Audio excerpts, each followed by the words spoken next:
Hello and welcome to solution point. मेरा नाम है सीए प्रतीक भाटिया। अगर आज जो हम डिस्कशन करने जा रहे हैं उसका कंक्लूजन मैं आपको बताऊं तो उसका कंक्लूजन सिंपल सा ये है कि आप आईटीसी क्लेम कर लीजिए अपने सीवी में, बट उसे यूटिलाइज मत करिए जब तक सुप्रीम कोर्ट उस चीज के ऊपर डिसीजन नहीं देता। तो मैं ऐसी बात क्यों कह रहा हूँ, मैं कौन से आईटीसी की बात कर रहा हूँ, मैं क्यों कह रहा हूँ कि उसे यूटिलाइज मत करना। चलो आइए डिस्कस करते हैं डिटेल में। सबसे पहले मैं आपको एक एग्जांपल के थ्रू कुछ कॉन्सेप्ट्स क्लियर करवाना चाहता हूँ। सबसे पहले मैं आपसे एक सवाल करना चाहता हूँ। अब हुआ ये कि हमारे अकाउंटेंट थे एक, उनको हमने कहा था, मतलब हमारी बुक्स में जो हमें क्रेडिट लेना था आईटीसी का, बुक्स के अकॉर्डिंग हमें 10,000 रुपये लेना था, बट गलती से उसने आईटीसी ले लिया 1,00,000 रुपए का अकाउंटेंट ने, और हमारा रॉन्ग आईटीसी चढ़ गया 90,000 रुपए।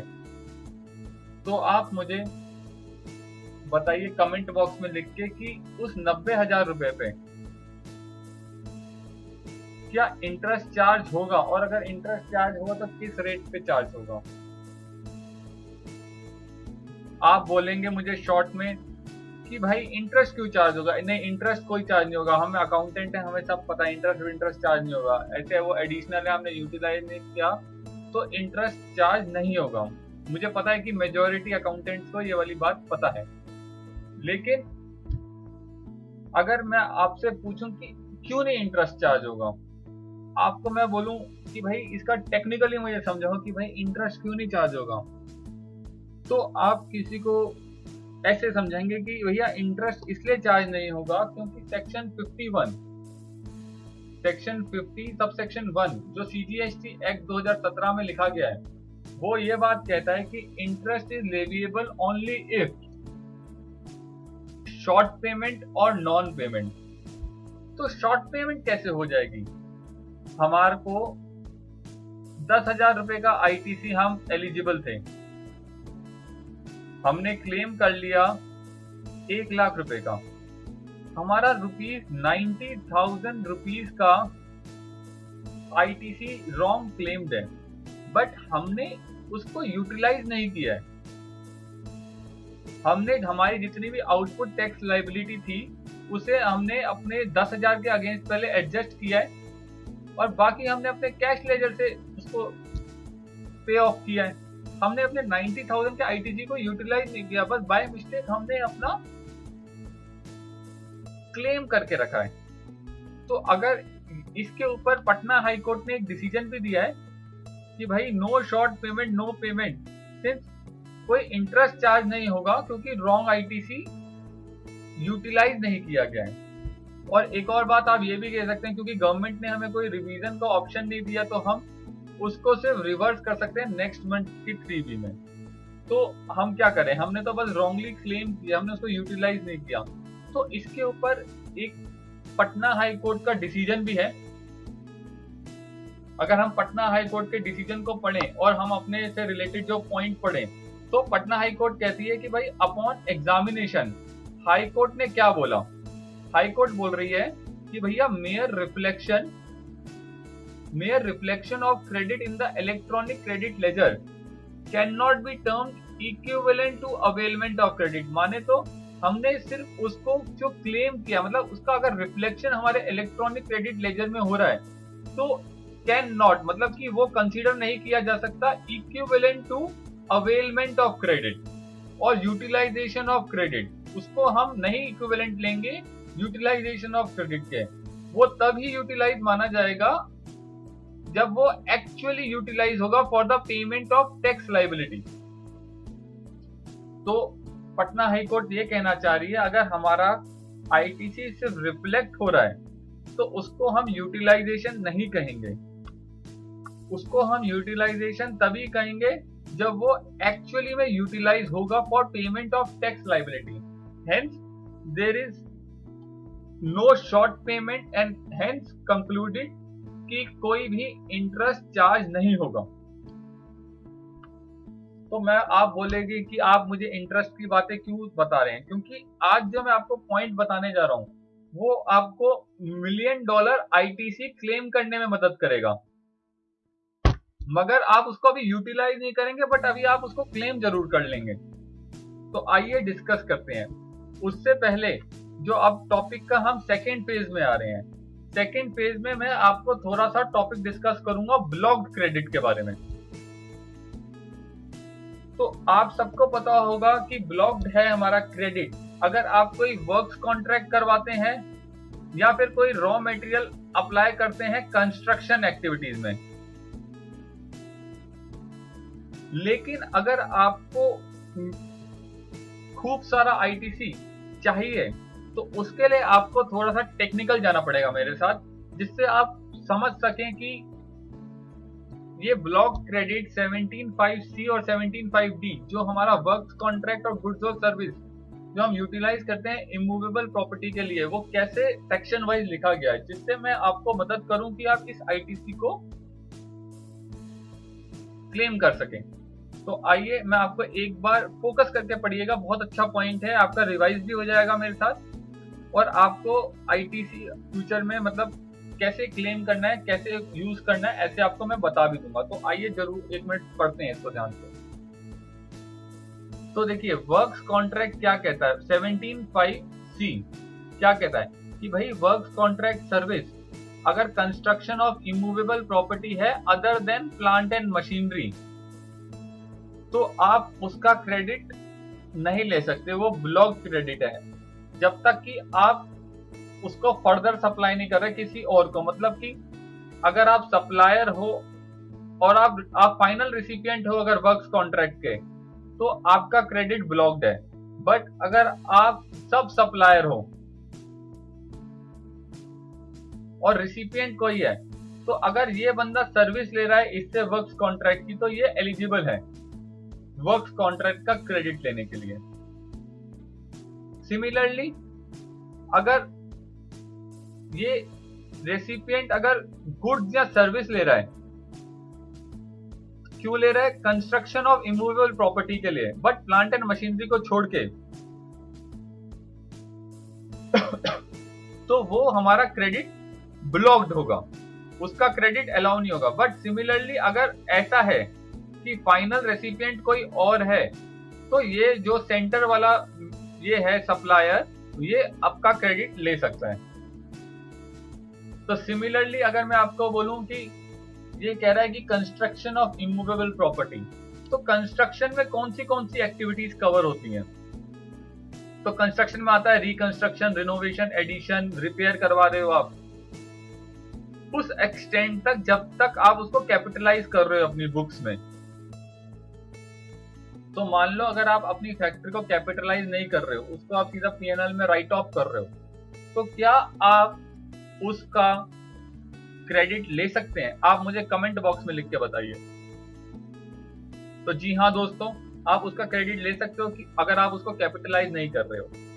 तो अब हम सेकंड पार्ट ऑफ डिस्कशन पे जाते हैं, प्लांट एंड मशीनरी की। तो प्लांट एंड मशीनरी क्या है जिसके ऊपर आपको एक्सेप्ट मतलब इस पे आपको क्रेडिट अवेलेबल है। तो प्लांट एंड मशीनरी क्या है?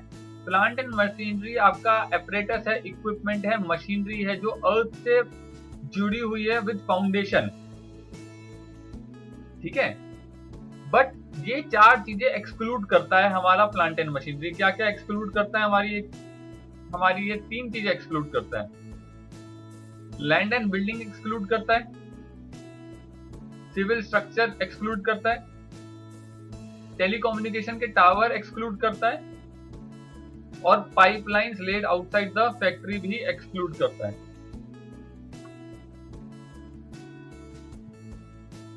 तो अगर मैं आपसे एक क्वेश्चन पूछूं तो आप मुझे कमेंट बॉक्स में उसका आंसर लिख के बताइएगा। मान लीजिए कि एक ये सप्लायर है और एक ये हमारा रेसिपिएंट है। ये एक वर्क्स कॉन्ट्रैक्ट हो रहा है, हमारा इमूवेबल प्रॉपर्टी क्रिएट करवा रहा है रेसिपिएंट। और रेसिपिएंट ने क्या किया है?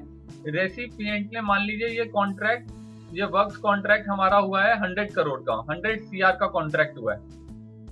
और रेसिपिएंट क्या करेगा? इस कॉन्ट्रैक्ट में 50 करोड़ का रेसिपिएंट मटेरियल सप्लाई करेगा। रेसिपिएंट सप्लाई करेगा रॉ मटेरियल, सीमेंट, स्टील, ये सब सप्लाई करेगा 50 CR की। किसको सप्लाई करेगा? सप्लायर को सप्लाई करेगा, और 50 करोड़ रुपीस देगा कैश, मतलब 50 करोड़ की पेमेंट करेगा उसे। तो बताइए जो हमारा जीएसटी की लाइबिलिटी आएगी वो किस अमाउंट पे आएगी? तो आप में से कई लोगों ने जवाब सही भी दिया होगा, मैं उम्मीद करता हूं। तो मैं आपको बता दूं, जीएसटी की लाइबिलिटी हमारी आ जाएगी 100 CR पे। तो यहाँ पे देखिए डबल टैक्सेशन लग रहा है।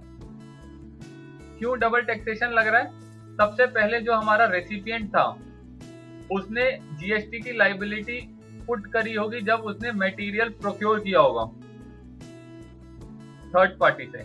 और सेकंड, क्योंकि वर्क्स कॉन्ट्रैक्ट की वैल्यूएशन जो होगी हमारी वो 50 CR नहीं होगी, 100 CR होगी। तो मतलब जो ये 50 करोड़ का मटेरियल लिया उस पे हमारा 2 बार टैक्स लग जाएगा। तो आप हमेशा ध्यान रखिएगा कि जो हम आपके कॉन्ट्रैक्ट हो रहे हैं वर्क्स कॉन्ट्रैक्ट में, वो ऐसा हो कि डबल टैक्सेशन का प्रोविजन ना पड़े। देखिए वैल्यूएशन में ऐसा क्यों कह रहा हूं कि 100 करोड़ पे होगी, 50 करोड़ पे नहीं होगी। देखिए एनी अमाउंट फॉर विच, ये सेक्शन कौन सा है हमारा? अगर आप गूगल पे सर्च करेंगे section 15(2)(b) of the CGST act, तो ये वाला आएगा। देखिए any amount for which supplier is liable to pay, माने तो सप्लायर लाइबल टू पे था 100 करोड़ के कॉन्ट्रैक्ट में।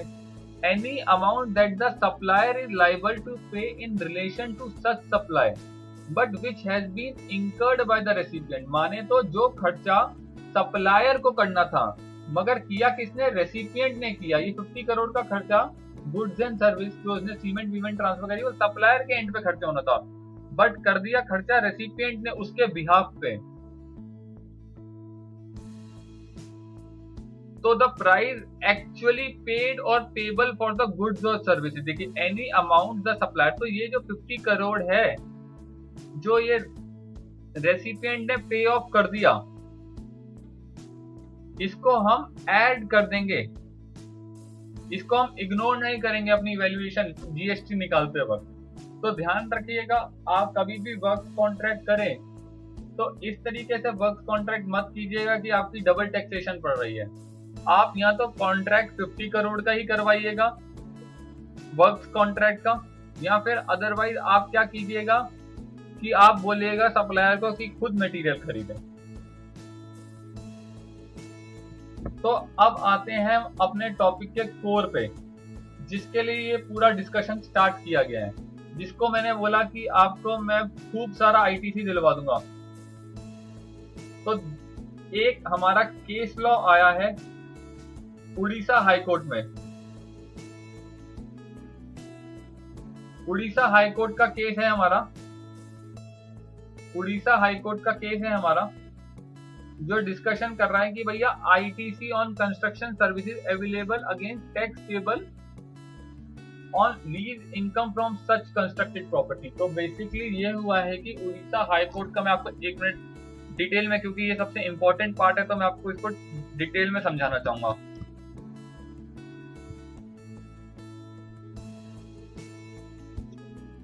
एक तो ये उड़ीसा हाईकोर्ट का हमारा केस है, ये हमारा सफारी रिट्रीट्स प्राइवेट लिमिटेड का केस है हमारा। देखिए अगर हम इसको देखिए फैक्ट्स पढ़ें तो पेटिशनर ने क्या बोला है कि भैया sale of immovable property attract नहीं करती जीएसटी, तो उस पे आप 17(5)(c) या DA ब्लॉकेज लगाएं तो ओके है।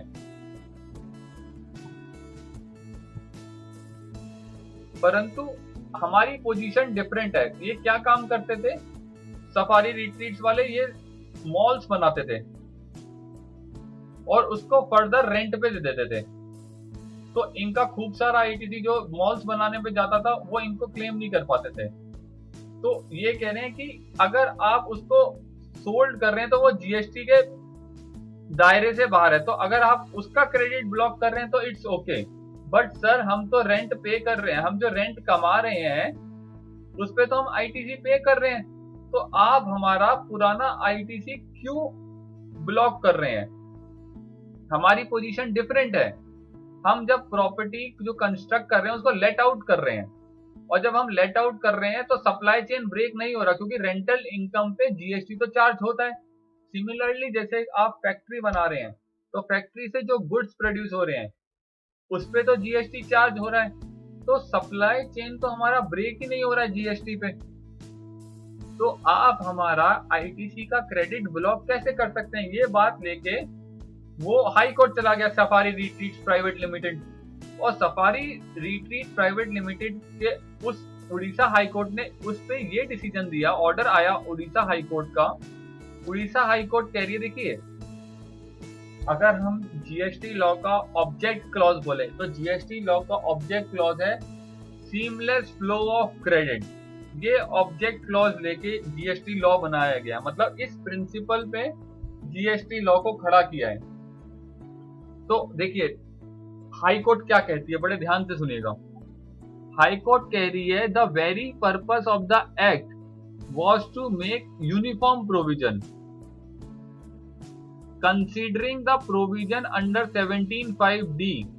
यहाँ पे नैरो कंस्ट्रक्शन करी गई है, और जो डिपार्टमेंट है वो फ्रस्ट्रेट कर रहा है बेसिक ऑब्जेक्टिव को। The very objective of the act, क्या है objective of the act? The basic objective of the act is seamless flow of credit. और इंस्टेंट केस में क्या हो रहा है? Petitioner has retained the property and is not using for its own purpose, माने तो उस प्रॉपर्टी को वो आगे फर्दरेंस ऑफ बिजनेस में यूज कर रहा है, वो उसका सप्लाई चेन ब्रेक नहीं हो रहा है। वो जो भी रेंट कमाएगा वो उसका उस पे जीएसटी पे करेगा, उस पे जीएसटी लायबिलिटी आएगी। बट तुम उसको जो वो फैक्ट्री या फिर जो भी वो अपना होटल रेस्टोरेंट बना रहा है, जो शॉपिंग मॉल बना रहा है, तुम उसकी कंस्ट्रक्शन पे उसका आईटीसी ब्लॉक कर रहे हो। In that view, the provision of section 17(5)(d) is to be read down and narrow restriction as imposed is not required to be accepted. तो उसको accept नहीं किया जा सकता। The very purpose of the credit is to give the benefit to the assessee. तो ऐसा कह रहा है हमारा हाई कोर्ट कि भैया क्रेडिट तो देना चाहिए ना, तुम सीमलेस फ्लो ऑफ क्रेडिट को क्यों ब्रेक कर रहे हो?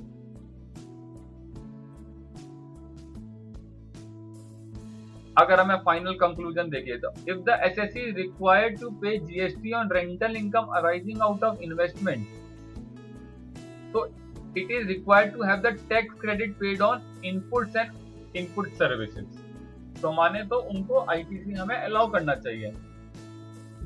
अभी ये जजमेंट ऑनरेबल सुप्रीम कोर्ट के पास चल रही है, अभी इसकी कोई फाइनल डिसीजन नहीं आया है। इसलिए मेरा ओपिनियन आप सबको ये है कि आप का जो भी वर्क्स कॉन्ट्रैक्ट हुआ है इमूवेबल प्रॉपर्टी को कंस्ट्रक्ट करवाने में, आप उसका आईटीसी क्लेम कर लीजिए, बट अभी उसको आप यूटिलाइज मत कीजिएगा। और आप उसको क्लेम कर लेंगे तो इंटरेस्ट क्यों नहीं लगेगा?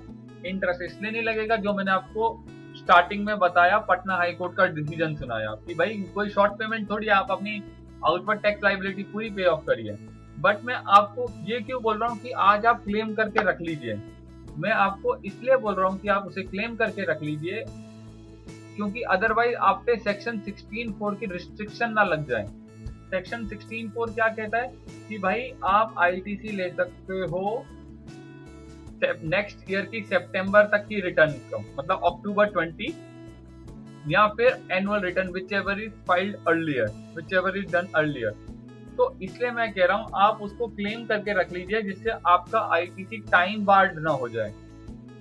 जिस दिन भी सुप्रीम कोर्ट का फाइनल डिसीजन आएगा, अगर फाइनल डिसीजन एसएससी के अगेंस्ट आया, माने तो 17(5)(c) और 17(5)(d) स्टिल ट्रू हुआ, माने तो क्रेडिट नहीं मिलेगा, क्रेडिट ब्लॉक्ड रहेगा, तो आप उसको नेक्स्ट मंथ में रिवर्स कर देना, जैसे आज आप करते हैं जब आप एक्सेस क्लेम कर लेते हैं गलती से। और अगर आपका हमारे फेवर में केस आया सुप्रीम कोर्ट ने बोला हाँ, सुप्रीम कोर्ट ने उड़ीसा हाई कोर्ट के डिसीजन पे एग्री किया, तो आप उसको यूटिलाइज कर लीजिएगा क्रेडिट को। तो आज का फाइनल कंक्लूजन यही है जो मैंने आपको स्टार्टिंग में बोला, आईटीसी आप क्लेम करके रख लीजिए जब तक सुप्रीम कोर्ट का डिसीजन नहीं आता, बट उसको यूटिलाइज मत कीजिएगा to avoid any interest payment. Thank you दोस्तों। हमारी ईमेल आईडी है solutionpoint179@gmail.com और मैं आपको अपना पर्सनल नंबर भी शेयर कर रहा हूं, क्योंकि लॉकडाउन चल रहा है तो हमने डिसाइड किया है कि अपनी कम्युनिटी में जितने लोगों को भी कुछ इशू है, क्योंकि हम थोड़ा बहुत देखिए लॉकडाउन से पहले सब बिजी रहते हैं, हम भी अपने काम में बिजी रहते हैं, तो हम आपको आपकी क्वेरी इमीडिएट बेसिस पे या फिर रिजॉल्व नहीं कर सकते, हम अपने काम में बिजी रहते हैं। बट सिंस लॉकडाउन है तो मैंने ये पर्सनली डिसाइड किया है, हमने सॉल्यूशन पॉइंट की तरफ से ये डिसाइड किया है कि अगर आपकी कोई भी क्वेरी हो, आप हमें इस नंबर 9811345710 इस पे आप हमें व्हाट्सएप कर दीजिएगा प्लीज। तो उसको हम क्वेरी को रिजॉल्व कर देंगे, इसके कुछ चार्जेस कुछ पेमेंट नहीं होगा, जो भी आपका क्वेरी होगा हम ज्यादा से ज्यादा और जल्दी से जल्दी करने की कोशिश करेंगे। तो इसी के साथ आज का लेक्चर मैं खत्म करता हूँ। उम्मीद है आपको कुछ नॉलेज मिली होगी और आपको मेरा ओपिनियन सही लगा होगा। तो धन्यवाद दोस्तों, बाय।